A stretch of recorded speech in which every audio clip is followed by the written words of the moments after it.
Friends, as we come to this text, I have to admit, in the days after Christmas, we were cycling through some illness at my house. And so when I'm reading about a woman who was so blessed to have and come and have a healing touch in the midst of a fever, it felt all too relevant because I had just had a fever. One of those kinds of fevers, of course, as it lingers, that you don't know when it will end, and you know that you are to have patience. But it is difficult when you smell all the smells of Christmas, and you can't yet reach them. Friends, I know that a lot of people in our midst and in our paths have been sick for one reason or another. I give thanks for news that Whitney Hahn Fisher, who had emergently been taken to the hospital in the last couple of days to have gallbladder removal surgery, is at home now. That was her daughter, Ada, who was in our midst. And after a scary week of a lot of waiting, what a difference it can make when they come in and say, it's your time now. Let's go back. We'll make this better.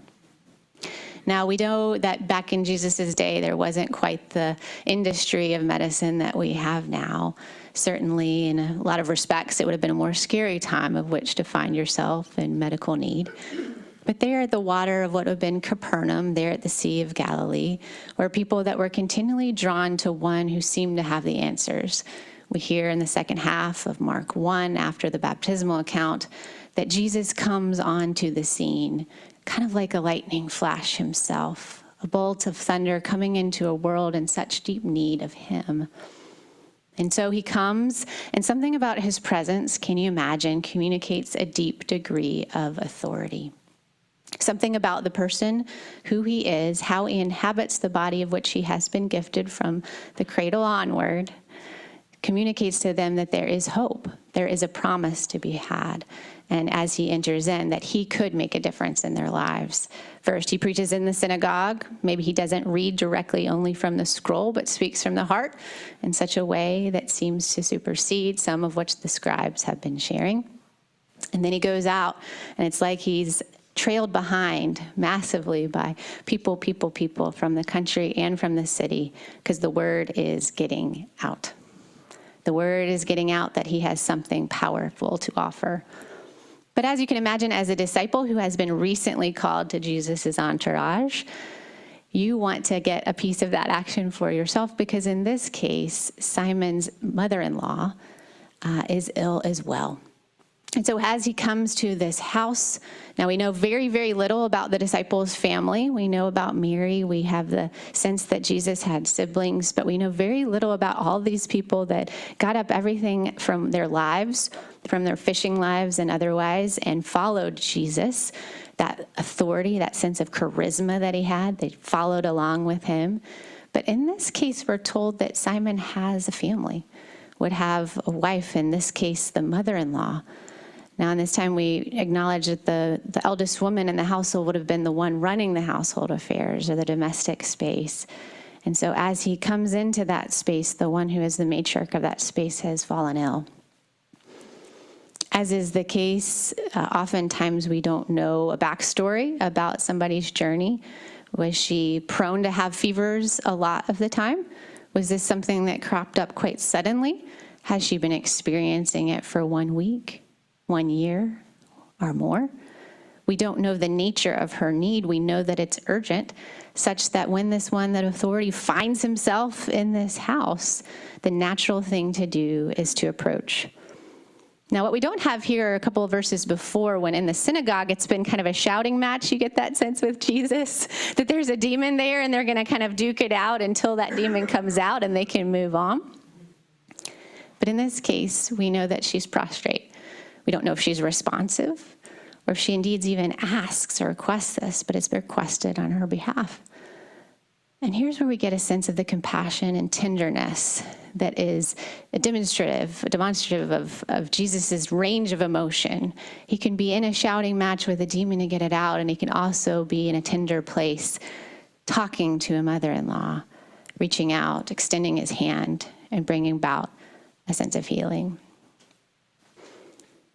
Now, friends, before we get our dander up too much about this woman who is suddenly healed and pops up to start serving the men in the house, because this always is a point of some contention.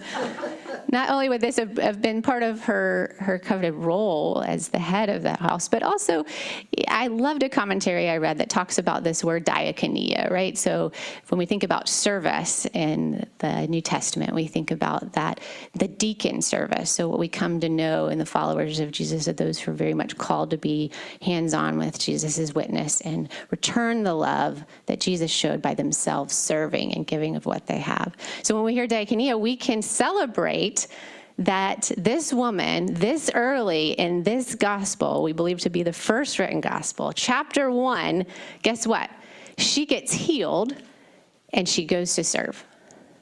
She gets it way before anybody else. She gets it before any of the disciples. It takes them a whole testament and beyond to get how you respond to Jesus' love and the healing power that Jesus brings into your life. You immediately serve, right? So I take this as a deep place of hope that in this, we don't have her name, and she didn't even have to go along with Jesus because she'd already learned the story, right? She'd already learned how to share that good news right where she was, and then I'm guessing that spread into that community.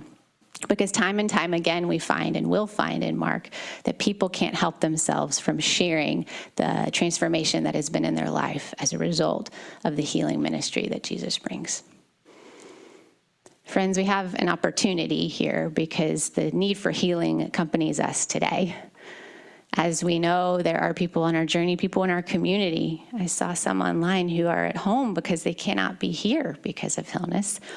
We're going to take some moments to be in breakouts this morning because I anticipate that there are healing aspects of our need that we would like to lift up to the Spirit, that we can connect in a smaller group and do something that I've always found brings the scripture home to me in a powerful way. You have in your bulletin, and I know that Don has an opportunity to share a slide on the screen that takes out the name. And in this case, remember, we don't have the name, just the mother-in-law, but imagining who it is that is in these blanks for you today. If you're imagining Jesus coming into the household, coming and meeting you in the place of your need.